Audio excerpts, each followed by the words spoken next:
당신이 눈을 떴을 땐 사방이 통유리로 된 방 안이었고 그곳엔 꿉꿉한 습기만이 가득했습니다. 주변을 살피던 중 창 너머 멀리 당신과 같이 갇혀있는 듯한 노인의 실루엣이 보였죠. 하지만 창밖의 소리는 완벽히 차단되어 있었고 그가 별다른 도움이 될 듯해 보이진 않았습니다.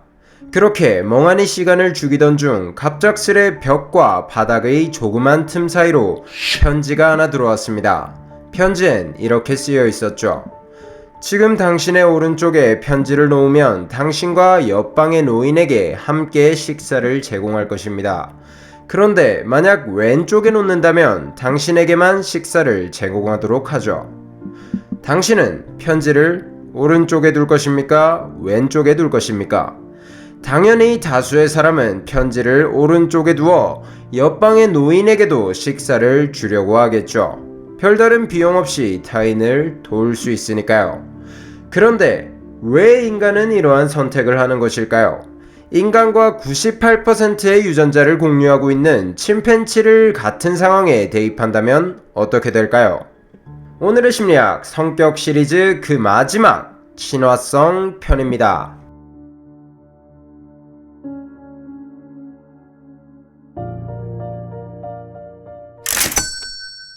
사람을 갑자기 위 상황에 대입하긴 쉽지 않겠지만 침팬지에겐 적용해 볼 수 있겠죠. 침팬지 한 마리를 유리벽에 가둡니다.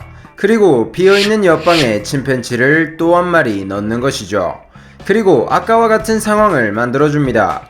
물론 침팬지는 글을 읽을 수 없으니 충분한 학습을 통해 한 버튼은 자신에게만 밥이 나오고 한 버튼은 옆방의 침팬지에게도 밥이 나온다는 것을 인지하게 만들었죠. 하지만 침팬지는 아무런 상관을 쓰지 않은 채 아무 버튼이나 재 꼴리는 대로 누를 뿐이었습니다. 그렇다면 같은 서식지에서 생활하던 잘 아는 침팬지를 옆방에 넣었을 땐 어떻게 될까요? 침팬지는 여전히 아무 버튼이나 눌렀습니다. 심지어는 친척인 침팬지를 넣어도 마찬가지였죠. 이것이 영장류 최강인 인간만의 놀라운 특성 중 하나인 친사회성입니다. A가 얻는 만족과 행복은 부분적으로 B가 얻는 만족과 행복에 달려있다라는 말을 들어보셨나요? 우리는 이를 타인 존중 선호라고 합니다. 내가 먹고 싶은 걸 먹는 것보다 함께 먹는 타인이 먹고 싶은 걸 먹으러 가서 타인이 행복해하는 모습을 볼 때 만족감을 느끼는 것을 대표적인 타인 존중 선호라고 볼 수 있겠죠. 이것은 우리가 생각하는 것보다 훨씬 신기한 특성입니다. 인간을 제외한 모든 개체는 자신의 이익만을 쫓도록 설계되어져 왔으니까요. 어떻게 인간만은 이 설계를 거부하고 경쟁자의 이익을 챙겨주게 된 것일까요? 우리 선조들은 약했습니다. 그래서 집단을 이루어 생활하게 되었죠. 그리고 그 집단에서의 퇴출은 죽음과도 같았습니다. 물론 이러한 상황을 공유하는 다른 개체들도 존재했습니다. 하지만 인간은 고도의 언어를 사용했다는 점에서 차별화되었죠. 무리에서 자신의 이익만을 쫓아 이기적으로 행동하는 개체가 존재한다고 생각해보죠. 인간의 무리는 고도화된 언어를 통해 소문을 퍼뜨릴 것입니다. 인간의 언어는 빠르고 정교하게 소문을 퍼뜨릴 수 있겠죠. 무리에서 도움이 안 된다고 판단된 이기적인 개체는 즉시 무리에서 퇴출당하고 사라져갔을 것입니다. 즉, 생존을 위해 경쟁자의 이익을 챙기기 시작했다는 것이죠. 그럼 본격적으로 친화성에 대하여 파고들어 볼까요? 개개인의 친화성 차이는 두 가지 능력의 차이에서 기인한다고 봅니다.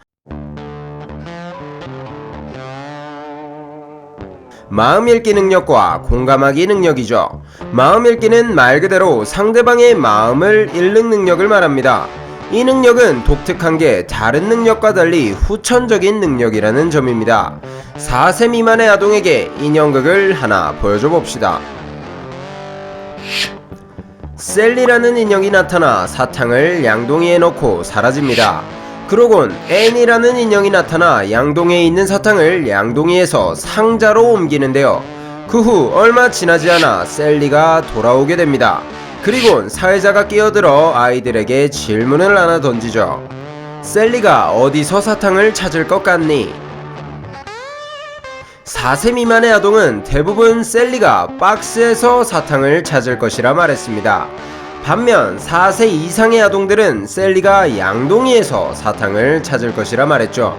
4세 이상의 아동은 자신이 아는 것과 타인의 마음 상태를 구별할 수 있는 능력이 존재했다는 것인데요. 이것이 나이에 따라 나타나는 것으로 보았을 때 특정 시기에 후천적으로 습득할 수 있는 능력임을 알 수 있죠. 여러분은 과연 이를 잘 습득하였을까요? 민철이가 수진이와 결혼하기를 원한다는 태호의 생각을 태희가 믿기를 지찬이는 바랬다. 자, 이 문장이 쏙쏙 들어오시나요? 초이가 원하는 것을 로운이가 안다고 아름이가 믿는지 아닌지를 철수가 알아내기를 대철이가 원했다고 보윤이가 생각했다고 단호는 믿었다. 위와 같이 관계가 섞인 문장을 잘 이해하는 것이 실제로 마음 읽기 능력과 높은 연관성을 보이는 것으로 나타났는데요. 이것을 잘할수록 실제로 인간관계도 넓고 행동에 영향을 주는 것으로 나타났죠.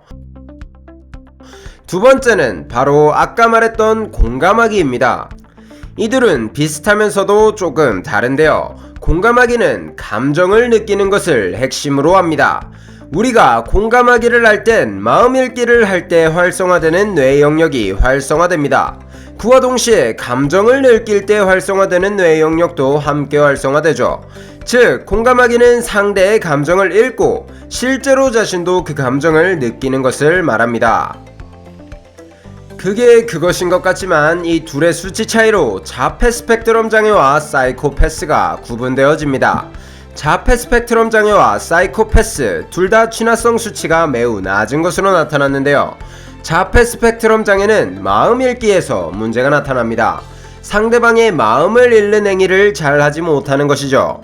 하지만 상대방의 고통을 알았다면 그 고통을 공감하기는 합니다. 반면 사이코패스들은 상대방의 마음 읽기에선 오히려 굉장히 뛰어난 모습을 보여줍니다. 문제는 이를 활용하여 상대방을 속이고 기만한다는 것인데요. 상대방의 마음을 읽은 후 감정 시스템까지의 활성화가 되지 않는 것이죠. 자, 그렇다면 친화성이 낮은 것은 안 좋은 것일까요? 그럴 리가요. 성격은 각각의 장단점이 반드시 존재합니다. 친화성이 높은 사람들이 보이는 집단의 이익을 챙기는 행동은 특별한 경우가 아닌 이상 분명 자신의 보상을 훼손합니다. 실제로 성공하는 사람들의 친화성은 대부분 낮은 것으로 나타났죠. 친화성이 낮을수록 수입, 승진, CEO가 되는데 유리했으며 개인 커리어도 좋은 것으로 나타났습니다. 성공하려면 확실히 더욱 냉혹해야 하고 자신의 이익을 앞세울 줄 알아야 한다는 것이죠. 실제로 가장 큰 업적을 거둔 아인슈타인과 같은 과학자들도 결혼 생활을 들여다봤을 때 그가 얼마나 자신만을 생각했는지 알 수 있을 것입니다. 혹시 당신이 돈 많고 착한 배우자를 생각했다면 그런 존재는 아마 찾기가 매우 힘들 것입니다. 성격 이론만으로 본다면 성공했을 경우 이기적일 확률이 매우 높고 배려심이 많다면 성공하지 못했을 확률이 매우 높으니까요. 그런데 여기서 재밌는 건 여성은 남성에 비해 선천적으로 친화력이 높다는 것입니다. 실제로 친화성이 너무 높아 걸리는 병인 의존성 성격장애의 환자는 주로 여성인 경우가 많고 친화성이 너무 낮을 경우에 나타나는 사이코패스는 남성일 경우가 더 많죠. 살다 상대방의 눈물을 보기만 해도 함께 눈물을 흘리는 여성을 많이 보았을 것입니다. 이것이 바로 대부분의 여성들이 공감하기 능력이 뛰어나기 때문에 발생하는 현상입니다. 실제로 남성 호르몬인 테스토스테론을 여성에게 주입하였을 때 여성의 공감 행동이 줄어드는 모습도 관찰할 수 있었죠. 이는 여성과 남성이 생존하기 위해 필요한 요소가 달랐기 때문입니다. 남성의 경우 높은 지위를 획득했을 때 얻게 되는 혜택이 어마어마합니다. 지위를 활용하여 수없이 많은 자손을 남길 수 있게 되죠. 하지만 여성은 지위를 얻는다 해도 생물학적으로 번식 능력에 한계가 존재할 수밖에 없습니다. 임신을 매일 할 수는 없으니 본인의 자손을 늘리는 것에 한계가 존재하는 것이죠. 그래서 여성은 자손을 늘리는 것보다 자손이 번식할 수 있는 시기까지 생존시키는 것에 더욱 에너지를 쏟았는데요. 이 과정에서 공동체는 아주 중요한 역할을 합니다. 현재도 힘든 육아를 그 당시에 했다고 생각하면 주위의 도움 없이는 절대 불가능했겠죠. 즉, 여성은 생물학적인 특성상 인간관계를 희생할 만큼의 혜택을 얻을 수 없었고 그 덕에 높은 친화성이 자연 선택되었다고 볼 수 있는 것이겠죠. 이런 것을 생각해 봤을 때 남자들이 매일 외치는 의리는 사실 여성에게서 더 쉽게 관찰할 수 있습니다. 또한 여성과 남성의 CEO 비율 차이가 능력의 차이나 사회적 차별에서 기인한 것이 아니라 그저 성격의 차이에서 기인했다고 볼 수도 있겠죠. 오늘은 여기까지 성격 시리즈의 마지막인 친화성에 대하여 알아보았습니다. 지금까지 우리는 성격 5대 특질인 외향성, 신경성, 성실성, 개방성, 친화성에 대하여 알아보았는데요. 여러분의 성격을 파악하고 활용하는데 조금이나마 도움이 되었으면 좋겠네요. 이상